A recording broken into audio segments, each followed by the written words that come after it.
KL14 ഏറ്റവും പുതിയ വീഡിയോയിലേക്ക് സ്വാഗതം. ഇന്ന് നിങ്ങളെ പരിചയപ്പെടുത്തുന്നത് നല്ലൊരു കിഡിലൻ മാരുതിയുടെ ഡിസയർ ഡീസൽ വണ്ടി വിൽപ്പന വെച്ചിട്ടുണ്ട്. 2019 model Maruti Suzuki Dzire VDI diesel എഞ്ചിനാണ്. ആക്സിഡൻ്റ് ഇല്ല, ഫ്ലഡ് എഫക്റ്റ് ഇല്ല, റീപ്ലേസ് ഇല്ല, മെക്കാനിക്കൽ പെർഫെക്റ്റ് ആണ്. നല്ല നീറ്റ് ആൻഡ് ക്ലീൻ ആയിട്ടുള്ള വണ്ടിയാണിത്. ഏകദേശം 60,000 കിലോമീറ്റർ വരെ ഓടിയിട്ടുണ്ട്. സിംഗിൾ ഓണറാണ്.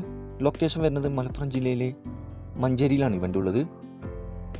കൂടാതെ AC, power steering, power window, stereo, seat cover, second key, service book, new insurance, new tyres ഉൾപ്പെടുന്നുണ്ട്. നല്ലൊരു ഹൈ ക്വാളിറ്റി വണ്ടിയാണിത്. ഇതിന് ചോദിക്കുന്ന വില 740 ആണ്. ചെറുതായിട്ട് ഡിസ്കൗണ്ട് കാര്യങ്ങളൊക്കെ ചെയ്തു തരും. ഫിക്സ് റേറ്റ് അല്ല, വില നെഗോഷ്യബിൾ ആണ്. നിലവിൽ നല്ല റണ്ണിങ് കണ്ടീഷനുള്ള ഈ വണ്ടി ആവശ്യമുള്ളവർ കോൺടാക്ട് നമ്പർ ബന്ധപ്പെടുക. ഈ വണ്ടിയുടെ A to Z കാര്യങ്ങൾ അറിയാൻ പറ്റും. ഇനിയും നല്ല അടിപൊളി വണ്ടികളുടെ വീഡിയോയുമായി നിങ്ങളുടെ മുമ്പിൽ എത്തുന്നതുവരെ ഗുഡ് ബൈ.